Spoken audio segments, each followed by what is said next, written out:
Hola y bienvenidos una vez más a las entrevistas de Coder House. Hoy vamos a estar hablando con Yesid Fernando Gómez, que él es Senior Analyst de Software para Mercado Libre, se encuentra en Bogotá y nos va a estar contando todo acerca del desarrollo backend, sobre bases de datos. Vamos a ver qué tiene para contarnos. Bienvenido Yesid, muchas gracias por venir este 22 de diciembre. Aquí sé que estamos casi sobre la fecha de Navidad y las fiestas y gracias por tomarte el tiempo, bueno, pues de contarme un poquito de qué trata este mundo del backend, del desarrollo web, digamos, de todo lo que recién me mencionabas sobre el mundo startup, de trabajar para empresas grandes, tradicionales, chicas, el asunto pandemia.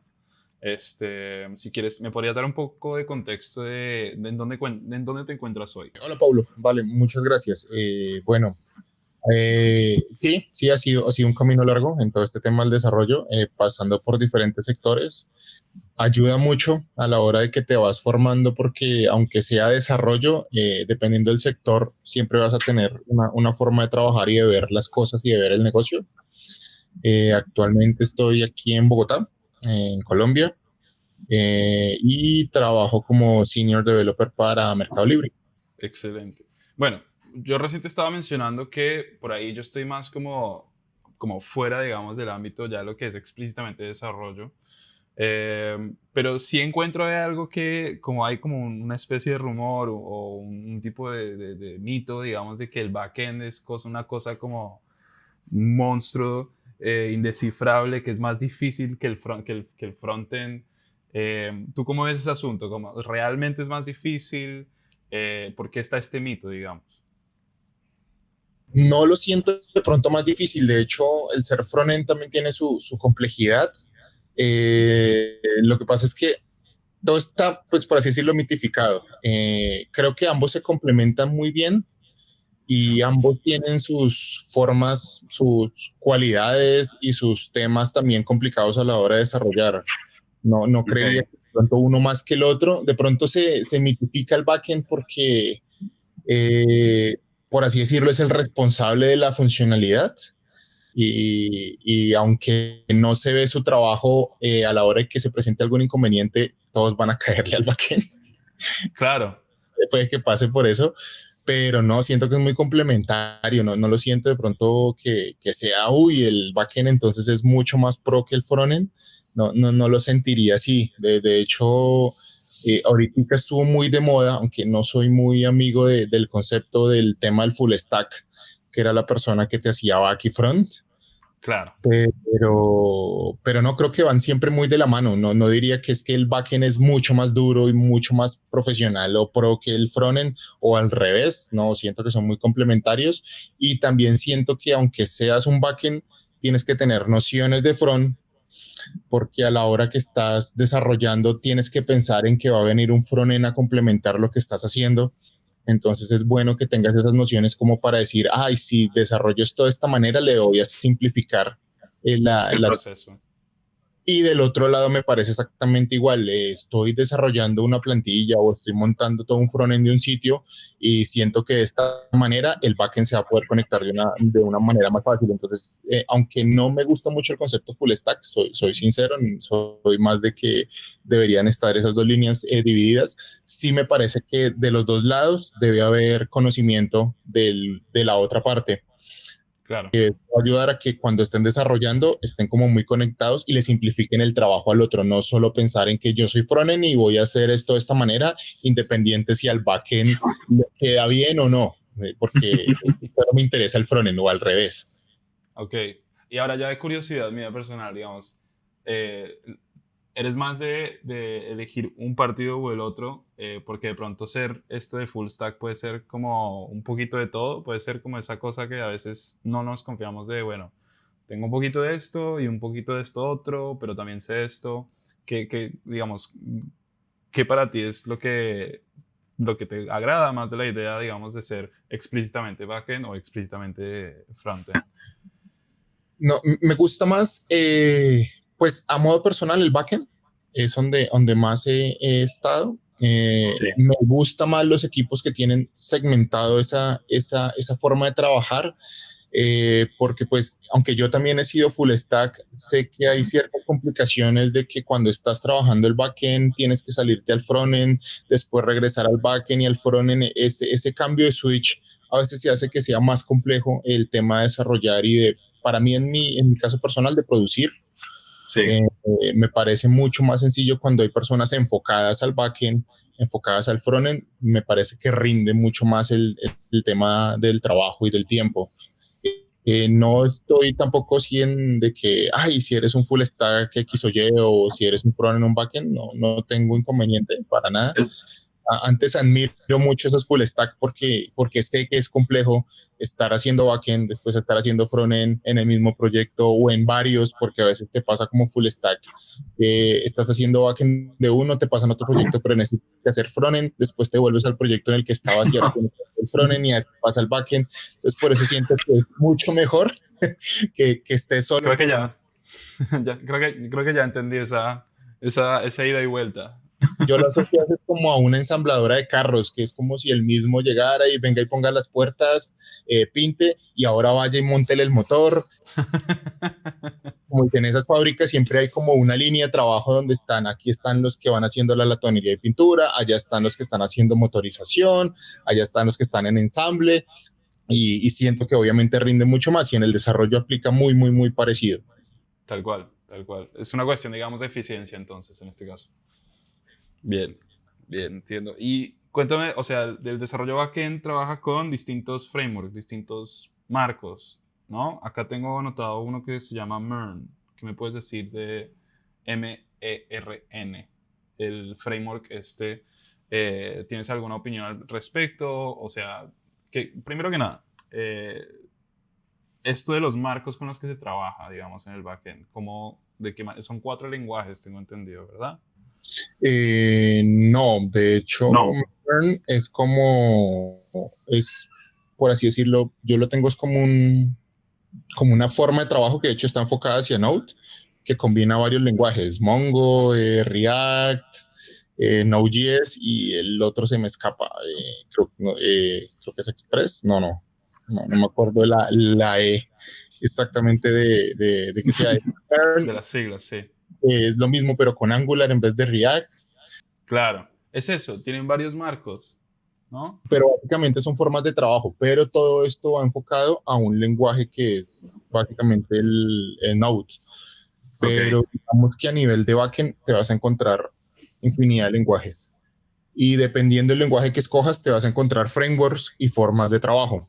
Entonces, digamos, estos que me mencionas como main y MER es todo lo que va enfocado al tema JavaScript. ok, Inicialmente era muy frontend, cuando sí, recién comenzó, muy enfocado a validaciones de formularios y cosas así. Y ahorita sí, JavaScript es uno de los monstruos más grandes que hay de desarrollo porque te da todo el flujo, desde el backend que lo puedes estar implementando con el Node, desde el manejo de base de datos que lo puedes estar haciendo con el Mongo, hasta el manejo del frontend que lo puedes estar haciendo con un Angular o con un React, React, sí. está más de moda. Entonces, pero todo va saliendo de ese lenguaje raíz que es JavaScript. Entonces te puedes encontrar lo mismo con un lenguaje como PHP y te encuentras frameworks de trabajo como Laravel, o te puedes ir a un Java que lleva muchísimos años todavía y todavía sigue muy vigente y te Sí, encuentras un framework como Spring Boot para Java.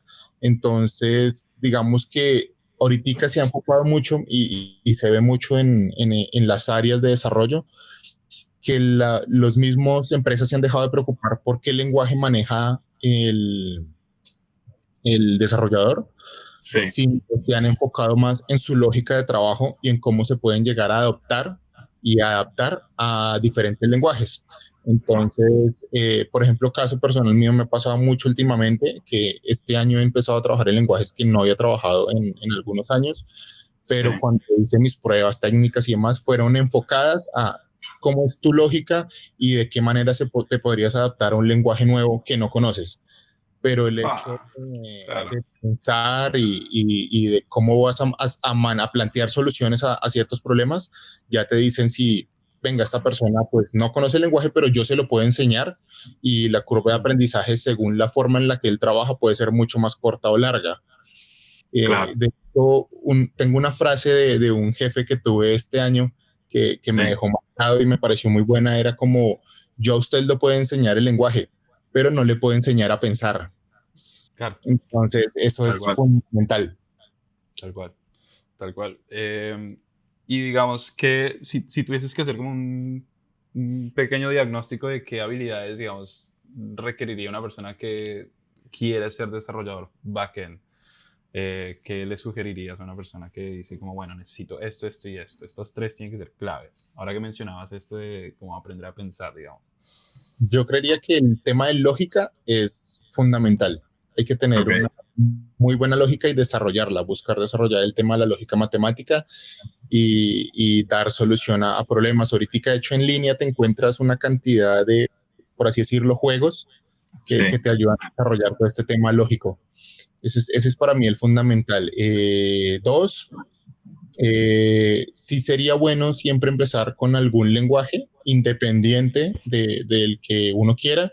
De hecho, tuvimos una charla en el webinar de Python, fue uno de los lenguajes que de hecho me pareció más sencillos para poder comenzar, pero sí, siempre tener contacto con al menos un lenguaje, porque eso te va a ayudar a decidir qué tipo de condicionales tiene un lenguaje, qué tipo de funciones, qué tipo de métodos y metodologías de trabajo, que aunque después tengas que adaptarte a otro, ya tienes una base. Claro, ok, Del lenguaje que escojas, es bueno siempre empezar con algún lenguaje. claro, Hay infinidad de opciones, PHP, Java, .NET, Python, Node en este momento, pero siempre es bueno, voy a empezar con este, obviamente voy a empezar desde cero, pero ahí van a empezar las pruebas y empezar a salir preguntas, que es lo más importante también, uno tener preguntas y ojalá tener a quien preguntarle claro. para y yo creo que últimamente hay un ítem que de pronto no va tan atado a la programación, pero se ha vuelto importante y es el tema del lenguaje, del idioma, más exactamente. Ojalá inglés, porque, eh, pues, lastimosamente podría decirse, siempre que vayas a buscar documentación de cualquier lenguaje, la mejor documentación te la vas a encontrar está en en inglés. inglés, claro, Entonces, puede que no hablado y charlado y que tengas así un nivel súper alto que ya puedo conversar con alguien en inglés, pero sí que puedas llegar a leer y entender, Y comprenderlo, claro. comprenderlo, porque sí, la mayoría de documentación importante que vas a encontrar de cualquiera de los lenguajes, casi siempre la vas a venir a encontrar en inglés. Hay muy buenos foros y comunidad en español, pero todavía sigue siendo muy pequeña lo que te encuentras en el idioma inglés. Claro, y es que además me quiero imaginar que la información primero sale es en inglés, después es que se traduce. Exactamente, y de hecho dentro de los mismos lenguajes, el lenguaje va enfocado hacia el inglés. Muchas de las funciones y hasta el claro, nombre de las mismas está en inglés. Y claro, algunas empresas también te están pidiendo como cuando codifiques, si vas a ponerle el nombre a una variable, piénsalo en inglés. Pues claro, porque dentro de todo es el idioma universal. Entonces, si mañana no estás y llega otra persona y no sé, por alguna razón no puede contratarla en Latinoamérica, tuve que contratarla en Europa, él puede entender mucho más fácil qué está haciendo tu función porque está montada y escrita en inglés a que si la escribiste en español, porque va a tener que hacerle una traducción al fulano o buscar a alguien que sepa español. Claro. Y digamos, si hay alguna competencia a eso del idioma, digamos, no sé por qué me imagino China o Rusia, por algún motivo. Como que haya un backend, digamos, que está siempre tiene que ser en inglés o de pronto hay otros idiomas que tú digas como, bueno, pero por ahí el mercado chino del internet también o el mercado ruso. No sé, esto lo pregunto de especulación pura. No, de hecho, hasta donde yo sé, la mayoría de los lenguajes están enfocados en inglés. Sí he escuchado que hay algunos lenguajes que están enfocados directamente al lenguaje en algunos otros idiomas, pero la verdad nunca he entrado a fondo A indagarlo. pero digamos que el estándar siempre ha sido el tema del inglés. Ok, ok, entiendo. Ven, y ya esto es como pregunta de verdad de que no conozco muy bien. ¿Qué me puedes decir sobre cómo interactúa el desarrollo backend con las bases de datos? Tengo entendido que hay como una relación, hay un vínculo ahí que yo no lo termino de entender, no lo termino como de vincular todavía. Ok, digamos que hay como esas, por así decirlo, esas tres capas inicialmente. Está frontend, backend y base de datos. De hecho, normalmente en las empresas casi encuentras segmentado también esos cargos. Está el backend developer, el frontend developer y el DBA, que es el database administrator. Ok. Normalmente cuando vamos a poner un caso muy puntual de, no sé, un formulario de contacto en un sitio web, me parece más fácil con ejemplos. Sí. El frontend te pinta todo el formulario, te hace las validaciones bonitas, de ese tipo de validaciones de, hey, aquí va el nombre, aquí va el apellido, aquí va tu correo, aquí va tu mensaje. El backend hace como una segunda capa después de que recibe esa información que capturó el formulario y te procesa. Entonces, el backend puede tener instrucciones por debajo de qué hacer con esa información. Entonces, normalmente van, en un caso de un formulario de contacto, van dos instrucciones. Una, almacena esa información en base de datos.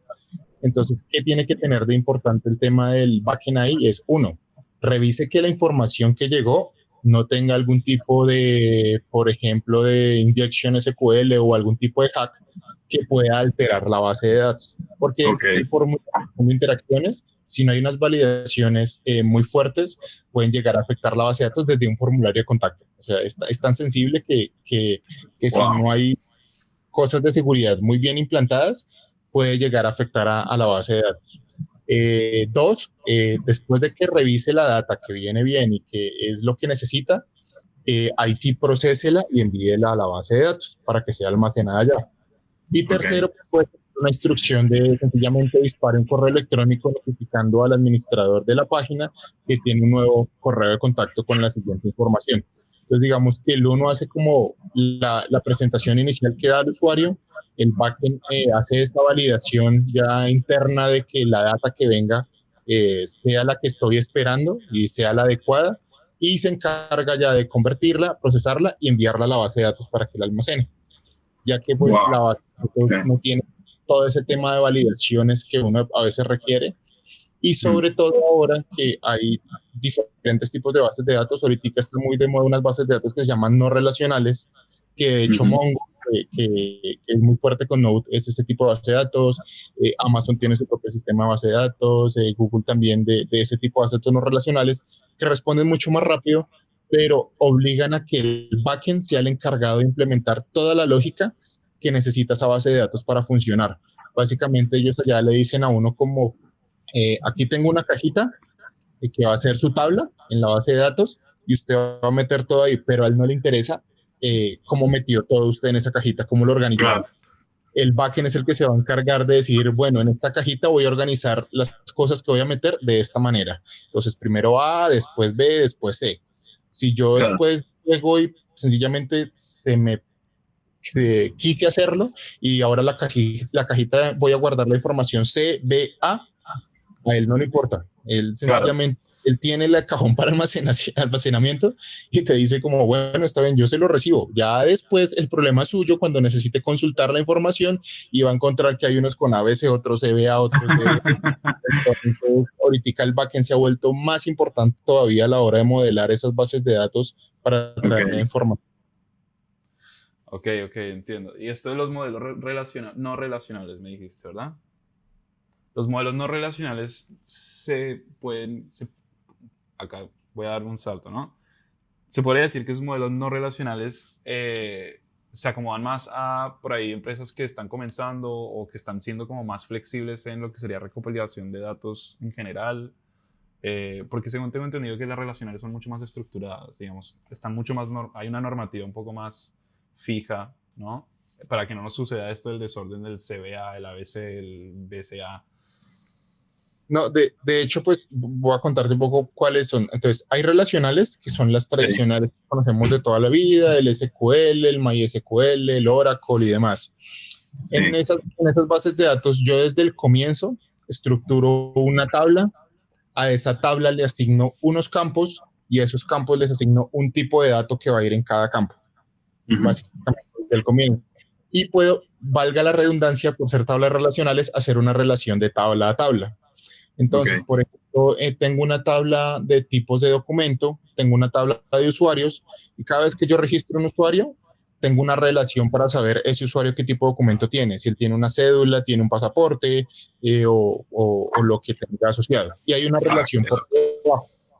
En las tablas no relacionales no existe ese tipo de relaciones, ni ese tipo de restricciones a la hora de generar los campos. Es Ok, literalmente, en el backend tengo la estructura de qué información voy a guardar en esa cajita, que en este caso la tabla es la cajita, pero literalmente los campos para él no son importantes. Ahí yo almaceno un tipo de datos que se llaman JSON y son como unos arreglos muy, muy, muy largos de campos y de contenido y sencillamente los voy almacenando ahí.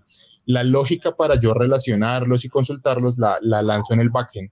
Se volvieron muy populares y están muy de moda y de hecho los no relacionales los estás usando ahorita es más las empresas grandes. ah, Muchas de las empresas más grandes están usando esas no relacionales, es porque al no tener esas relaciones y esos tipos de datos y todo este tema de, por así decirlo, validaciones adicionales, las consultas responden mucho más rápido.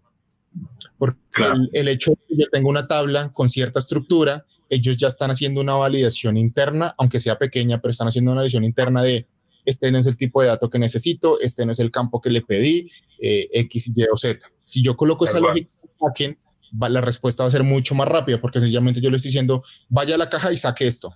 No le estoy preguntando Claro, nada más y si es una fecha, si es un nombre, si es un valor numérico, sencillamente vaya a la caja y saque. claro. Entonces, la respuesta se ha vuelto mucho más rápida y de hecho las empresas grandes están migrando a todo el tema de bases de datos no relacionales. De hecho, para comenzar, se recomienda mucho más es manejar La otra. relacionales. Hay unas que Ok. son muy populares como son MySQL, sobre todo creo que es de las más populares free, Postgres que también es muy popular free, y de hecho, aunque todavía hay empresas muy grandes que siguen manejando relacionales como Oracle, que Oracle, a pesar de todo el tema de esta onda de las no relacionales, sigue siendo un gran referente en el tema de bases de datos relacionales, ya de pronto las empresas han empezado a optar por el tema de no relacionales. Y lo otro también que los ha llevado es el tema de costos. Hay Ok, muchas bases no relacionales que no implican costos de licencia, que por ejemplo Oracle, creo que Oracle y SQL lo que a veces más pelea una empresa y sobre todo si no tiene el músculo económico para respaldarlo es cómo pago esas licencias de un claro. Oracle, de un SQL Server. Y igual necesito una base de datos robusta que me sostenga, pues porque la empresa puede ser pequeña, pero el sistema puede ser muy grande. Entonces Claro. tengo que cómo respaldarlo. Entonces ya de pronto pienso en un Mongo, pienso en un Dynamo que puede, el costo puede ser muchísimo, muchísimo menor. Obviamente va a tener un costo porque va a tener que montar una infraestructura donde guarde esa información y esa Sí, infraestructura hay que pagarla, pero no va a ser ese mismo costo que va a tener un Oracle porque el Oracle tengo que pagar la licencia y tengo que pagarle una infraestructura. Entonces ya es como si llevara dos costos sí, no, asociados. no, no. Entonces, Claro. muchas empresas, o a veces lo que han hecho las empresas es tener una especie de infraestructura híbrida Ok, por esta razón. Entonces, a veces es porque están en un proceso de migración, entonces tengo que mantener la Oracle mientras migro todo a mi base de datos no relacional, ah, claro. o tengo procesos que tengo muy difícil desligar, porque sobre todo las empresas que venían manejando no relacional y tenían información muy, muy grande y por cosas de la vida no tenían una buena arquitectura en sus sistemas, se les va a ser muy difícil migrar. Pero de pronto dicen, Claro, bueno, paro aquí y todo lo que haga de aquí para adelante lo voy a empezar a claro. implementar en no relacional, busco la forma de que estas dos bases se hablen por alguna API o algún desarrollo que yo haga, pero tengo que mantener la Oracle mientras no tenga todo planteado acá. Entonces, a veces se ha visto ahorita mucho y lo he visto en empresas grandes de un tema híbrido. Entonces, tengo Ok, acá todo lo que yo venía manejando hasta hace 2 años en un Oracle, pero lo que de 2 años hacia acá lo empecé a implementar en una no relacional. Y a veces llega el mm, punto que dice, ya tengo esta no relacional muy estable, voy a ver a empezar cómo empiezo a migrar lo que tengo de la Oracle hacia allá para ir claro. desmantelando esa. Entonces, por ejemplo, Oracle lo he visto todavía mucho y todo ese tema de bases licenciadas en las entidades financieras, entidades del Estado. Tal cual. Las que, perdóname, esto del híbrido funciona más como para diversificar cosas, os digo, instituciones que ya recopilaron demasiados datos, pero se quedaron en la estructura de relacional, digamos. ¿No? ¿O estoy equivocado? Ahí va. Entiendo, entiendo, entiendo. Ok, perdón, estaba acá como haciendo las ecuaciones. Ahora, me estuviste mencionando, perdón, pasamos acá a otro asunto. Estuviste mencionándome que eh, tuviste todo un recorrido, ¿no? En sistemas y en un momento alcanzaste a el puesto de CTO. ¿Cómo fue ese momento? ¿Cómo, digo, descríbeme un poco más como el cargo, como qué implica ser, digamos, ser CTO? Ok, en una empresa, en una startup, más exactamente, tuve la opción inicialmente de ser el líder de desarrollo. Era una empresa pequeña que tenía una muy buena idea, ahorita sobre todo con toda la onda de las criptomonedas, ellos tenían un negocio muy enfocado alrededor de esto. Lo que pasa es que obviamente como era una startup, el presupuesto siempre es limitado y a veces se hace complicado. Entonces ellos tenían sus desarrolladores afuera, no estaban aquí en Colombia. Y yo era como el eje acá que se encargaba de conectar a esos desarrolladores y obviamente también no me eximía de estar desarrollando también, entonces hacía la labor de arquitectura, de líder y desarrollador. Digamos, era un departamento de IT compacto. Sí, sí, sí. Después la empresa tuvo una reinversión y dijeron que pues yo me encargara de toda la parte de tecnología. Como CTO, pues el plus fundamental era seguir reforzando todo el tema de desarrollo, era lo principal, pero adicional estar muy pendiente de las necesidades que empieza a tener la empresa a nivel de tecnología a medida que va creciendo. Esas necesidades son infraestructura, entonces internamente ya tiene que haber una infraestructura más grande que soporte, ya no sirve el módem pequeñito que te da la empresa de telefonía para darle conexión no te da la misma conexión de 10 a 20 personas si se multiplica la cantidad de personas que trabajan en la oficina. Ya empiezas a tener un tema más de estar pendiente de licenciamientos, de contratos con las empresas que te brinden ciertos servicios de externos de tecnología. Entonces el CEO empieza a encerrar como toda esa parte de IT y necesidades de IT que empieza a tener la empresa. Ya lastimosamente la startup se quedó sin el dinero que necesitábamos y terminó, pero pues fue una gran experiencia porque te da toda la cobertura del área IT, no solo en desarrollo. Entonces tenía que estar pendiente de cómo van los desarrollos, cómo va todo el tema de infraestructura y otro tema muy importante que es cuando una empresa va creciendo, que es el tema de soporte. Tienes que empezar a revisar todo un tema de soporte para usuario interno. Está desde el usuario interno que mi computador no se conecta a internet, por favor, como al usuario externo que está interactuando con los desarrollos y dice, ven, tengo un inconveniente con esto. Entonces empiezas a ver diferentes líneas de negocio dentro de la misma empresa, todas asociadas a IT, y cómo empiezas a orquestar y a ver que todas estas líneas estén trabajando de la mejor manera. Claro. Ok, entiendo. Y digamos, tu experiencia comparada, digamos, ¿tú crees que esa experiencia te sirvió para llegar a donde estás ahora hoy en Mercado Libre?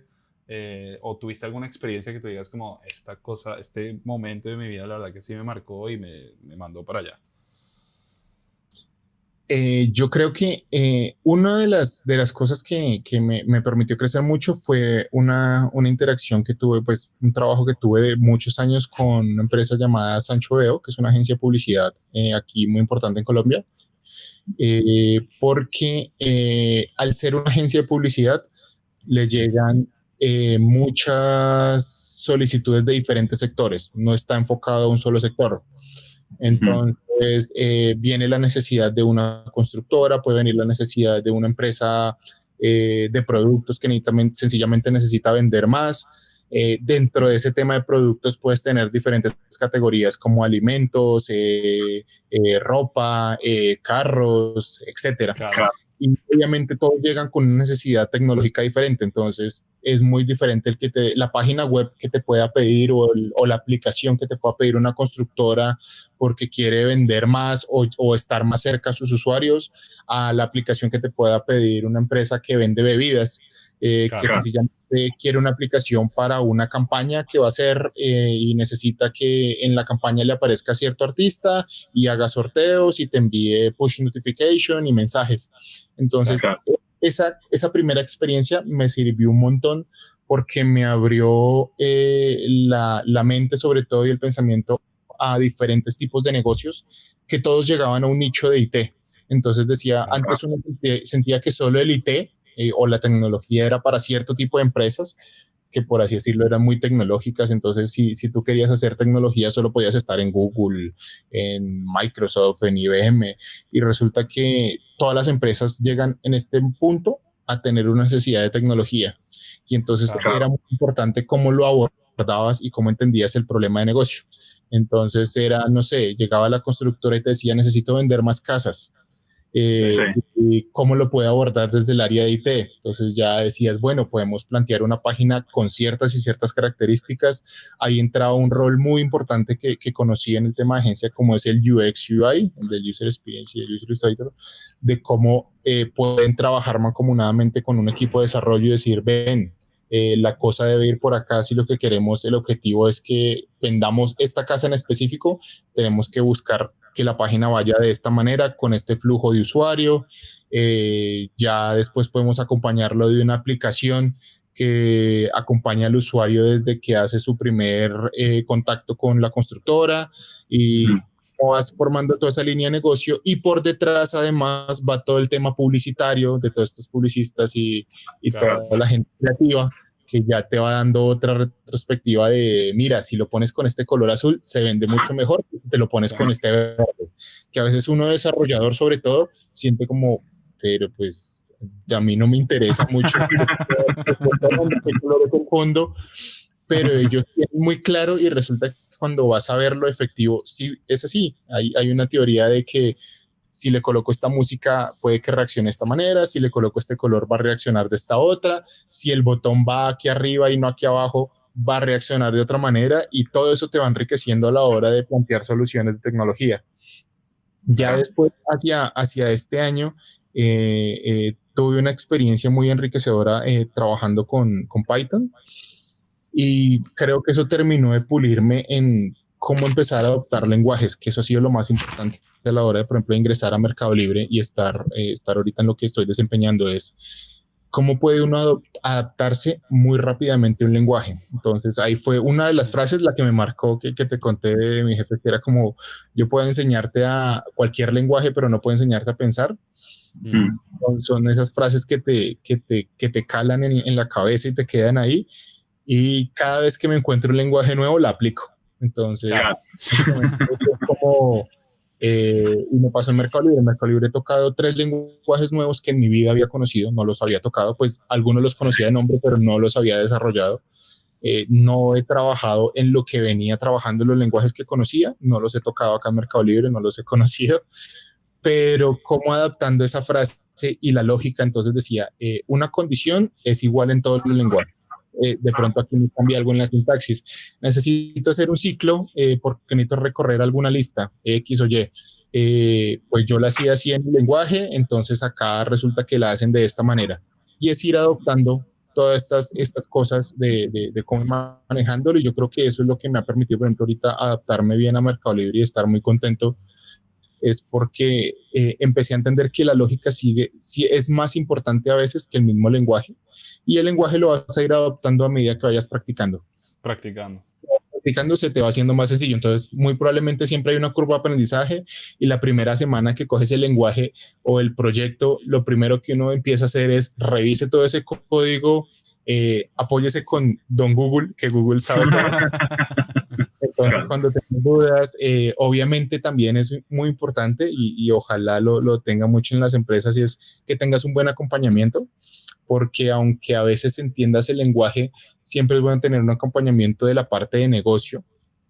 Ok, claro. Porque desde el lenguaje tú puedes ver que este servicio se conecta con este y con este y les devuelve tal cosa.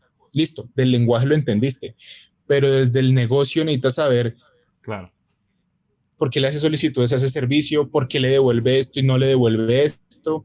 Entonces, ese acompañamiento es importante, pero ya entonces tu curva de aprendizaje se vuelve de semanas. Entonces, por eso, en el tema de haber estado en la agencia y haber aprendido diferentes tipos de negocios que llegan y necesidades, me expandió el pensamiento a todos los sectores pueden estar atados a IT. Atados, sí. Darle una solución. Y en este año, con el tema de Python y la empresa que se llama Axiacore, que le tengo mucho cariño, aprendí que el tema de que si tienes una buena lógica, vas a adaptarte muy fácilmente a los otros lenguajes. Y efectivamente, siempre piensa en la solución, en plantear en un papel. Ojalá, yo he hecho aquí tengo el tablero de cómo vas a desarrollar la solución y ya después de que tengas eso planteado, ya miras en el código cómo lo puedes plasmar. Tal cual. Vimos que estas dos empresas me ayudaron mucho a ahorita sentir que me desempeño bien en mi labor en Mercado Libre y que sé que si sigo aquí en Mercado Libre o después tengo que emprender algún otro reto, van a ser fundamentales y me van a ayudar mucho a seguir creciendo. Perfecto, perfecto. Bueno, pues por ahora me gustaría darle un cierre. No sé si quieres, si le darías algún consejo a alguien que quiere dar los mismos pasos que tú. ¿Qué le dirías a una persona que está por comenzar un curso en desarrollo backend? Eh, no sé, algún cierre que le quieras dar. Pues uno es, hay que intentar mucho. Comenzando en este mundo del desarrollo, seas backend, seas frontend, seas DBA, vas a fallar mucho arrancando. No. Hay que seguir intentando. A la primera vez no sale, a veces sale a la segunda, es como cuando estás montando ciclas, muy probablemente las 3 primeras veces que te subas te vas a raspar o te vas a caer, pero ya después de que le cojas el ritmo y le cojas el cariño, va uno a ir muy, muy rápido. Dos, cuando estén en los cursos, aprovechen mucho y pregunten, porque a veces lo más difícil es que cuando tienes dudas en el ámbito laboral, puede que encuentres empresas donde tengas quien te las resuelva, pero como puede que encuentres empresas que no.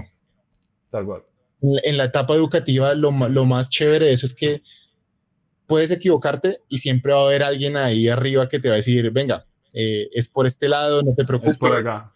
por este otro, por este otro. Entonces, en la etapa educativa hay que aprovechar mucho, mucho eso, porque en la etapa laboral puede que haya empresas que te den esa curva y te digan, no, fresco, nosotros te vamos ayudando acá, como puede haber empresas que necesitan que te les des resultados muy inmediatos.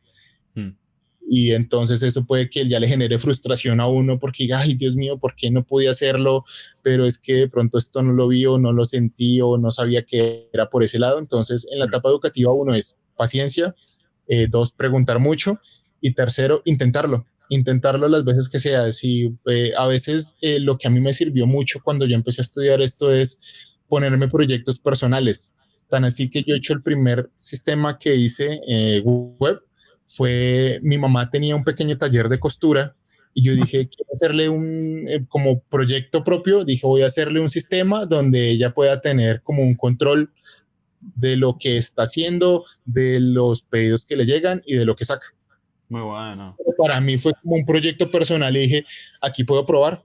Entonces empecé a Totalmente. probar cómo podía conectarme a una base de datos, cómo modelarla de la mejor manera, cómo hacerle el backend, cómo hacerle el frontend, que era un Claro. proyecto que no iba a ver la luz pública, pero internamente me empezaron a surgir preguntas. Ay, juepucha, ¿y cómo me conecto a esto? ¿Y cómo otro? Y Claro. utilizaba a mis profesores para consultarles. Ah, muy bueno. Muy bueno. Ok. A veces uno puede emprender un proyecto personal pequeño donde yo pueda aplicar todos los conocimientos que voy adquiriendo. Y adicional a eso, porque adicional a eso me pueden salir preguntas que de pronto no me salían en el curso.